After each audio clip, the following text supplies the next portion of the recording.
Hello and welcome to Games from Folktales, a podcast that mixes historical research and tabletop role-playing settings. I'm your host, Timothy Ferguson, for another brief Lord Dunsany episode. In this episode, you will encounter a demonic orange.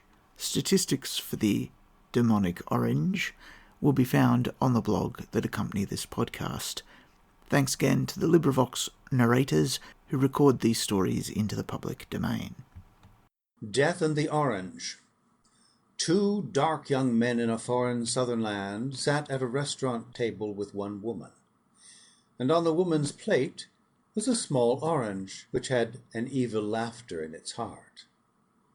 And both of the men would be looking at the woman all the time, and they ate little and they drank much, and the woman was smiling equally at each.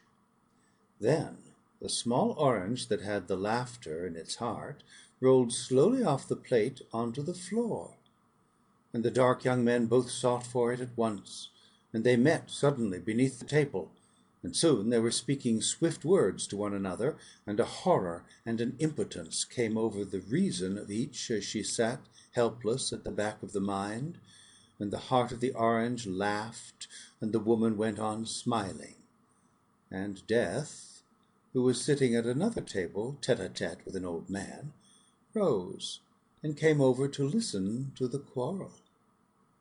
Your saga may vary.